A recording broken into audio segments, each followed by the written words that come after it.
the whole game he was getting great get off, and I didn't realize that it was a key that we were giving off, a different key than I thought it was.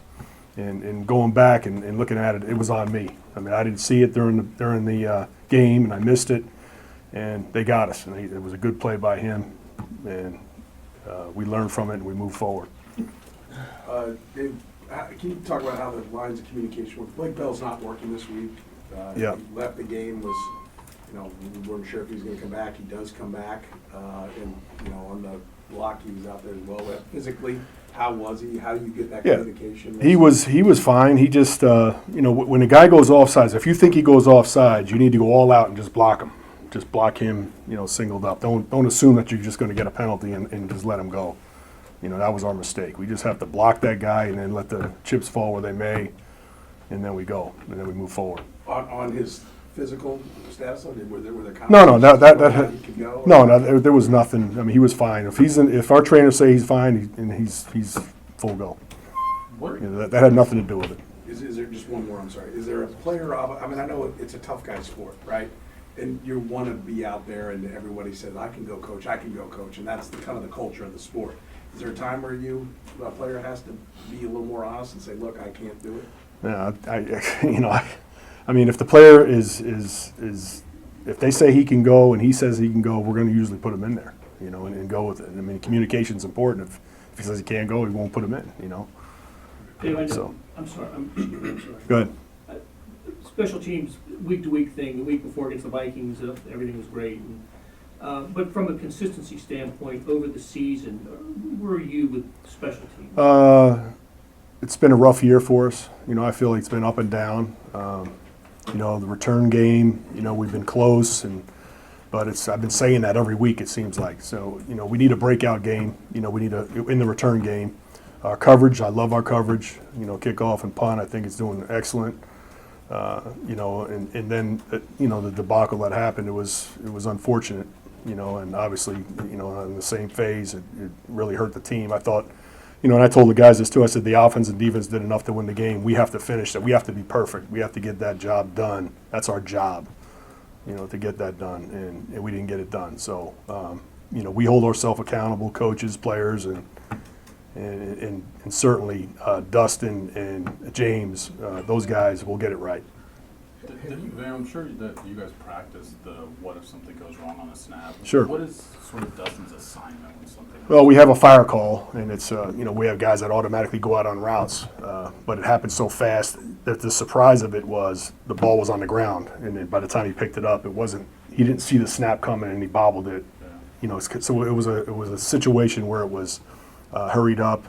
A little bit of a panic situation, and he just threw it away. He'll learn from that, and he won't do that again. Dave, can you recall having that particular issue, at least since Winchester's been here? No. That's what I mean. I mean, it's been thousands and thousands of snaps and holds, and nothing like that's ever happened. So, our confidence is with those guys, and they're going to be fine. We're not going to hit the panic button and do something crazy right now and change everything. I mean, we're solid in that area. We just, we can't have that happen again. That's simple as that.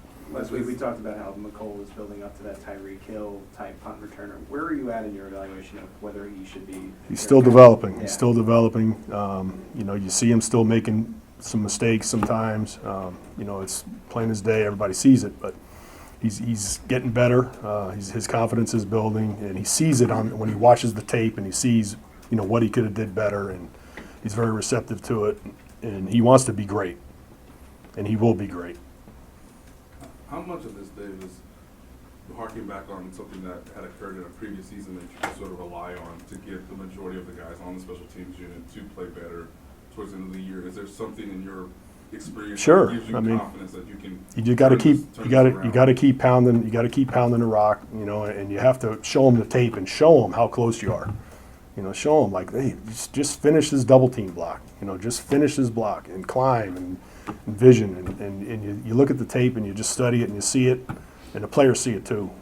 You have to paint a picture for them, and and then we need success. We need to get a couple big ones, and then they'll snowball for us at the right time. I know this may makes it hypothetical in some ways, but was it beneficial for you to sort of see the unit 1 minute after sort of the flash snaps for them to have the attempt for potential overtime? Does that help you in all, just because you got to see two scenarios sort of play back to back versus one after the other? I mean, I'm not gonna lie to you, that was probably the first time in my career I had two bad things happen, like back to back on the same phase. I mean, that was an unusual situation that both of them were totally unrelated. So that was a first for me. You know, it doesn't get much worse, I don't think.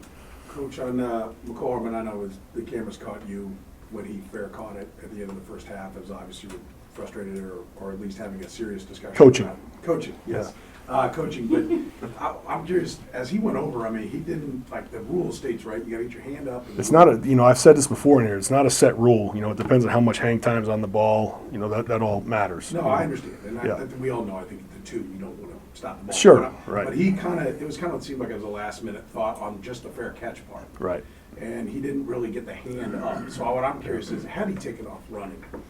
When he does like this, they obviously gave it to him because the guy stopped, they're blowing the whistle. But Yeah. he just- Anything above your head, anything above your shoulder, they're gonna consider that a fair catch. Right. So, I mean, he was making a fair catch. Well, I know that. He wanted to take it back, kind of like James wanted to take his snap back, same thing.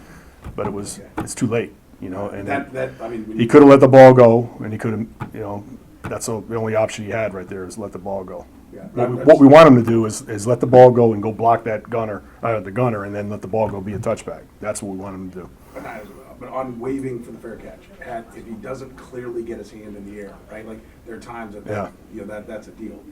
Is it above your head to like make the, Yeah, to make a legal fair catch, it's got to go above your shoulders and then move, you know, or just, you know, be above your head. The last one, Nate. Every opponent gives a different game plan based on their strengths and weaknesses and special teams. So I know you've mentioned that before, but where your unit is now, do you feel like there's some level of aggression that maybe can be tapped into to sort of get the unit on track?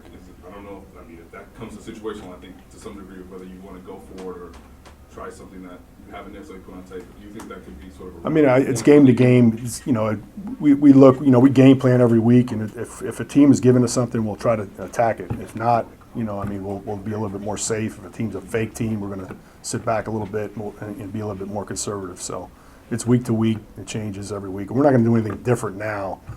We're just going to keep staying the course and keep you know, pounding it. You know, we've been there. We've been good before. We will get back there. You know, we'll be more consistent, I should say.